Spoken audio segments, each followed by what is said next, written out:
Hey everybody, what's up? It is Dom here, back once again. This time we're taking a look at the Strong Tone Army Painter. It's a Quickshade wash here. We're going to see how it compares up to the Citadel color shade of the Nuln oil. This is like the godsend stuff here, the tiers between the two.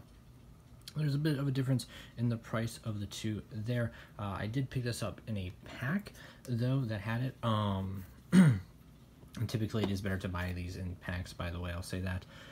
Nuln will cost you a little bit more, but it depends on the preference of how you want them to turn out. I did use a metallic acrylic color here. We will take a different look at it with a different acrylic base as well as an oil base later on.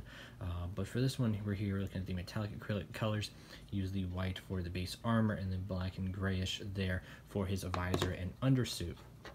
So first off, we have the Strong Tone here. I'm going to give a quick look at it here on this guy. These are different models, but they're very similar in design when it comes to how we're painting them. You know, just don't pay attention to the weapons because it's a whole different thing. But in terms of the quality there, you can definitely take a look and see which one you guys would prefer there. This one, though, whenever I put the Strong Tone on him, gives more of that like grittier, dirtier look.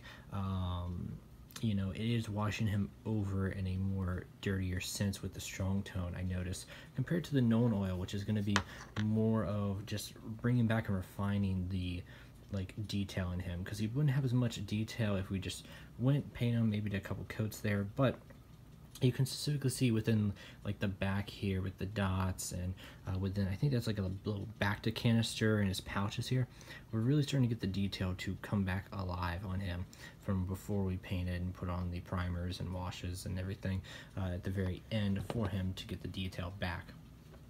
All in all, I really like the Strong Tone for giving back that that grittier look to him, but the Nuln oil is definitely keeping more of the original color design for him. So, you know, I think it just depends model to model what you're doing there, and ultimately your preference of how you prefer these two to stand out.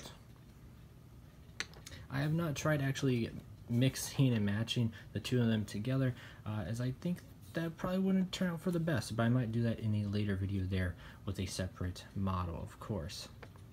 Also, I will say though, the Strong Tone here, this is the default bottle for him and the default little bottle for the Nuln oil. This thing, very easy to spill the Nuln oil, I will say that, so you definitely want to move it to a dropper bottle. Feels like you get a bit more in here, but you probably actually get more in this. It makes more of a mess also too. As you can see on my base here where I've got some of the Nuln oil on that compared to the Strong Tone, is much cleaner with the dropper bottle. But all in all, tell me what you guys think there. Which one are you using? You use more of the Nuln oil or more of the Strong Tone with the Army Painter there? All in all, I'm going to mix and match, taking it bit to bit, and honestly seeing what I have more left over at the end. So with that being said, everyone, you know, do like, comment, share, subscribe. Like I said, tell me what you guys think down in the comment below, and keep painting on, guys. Peace out.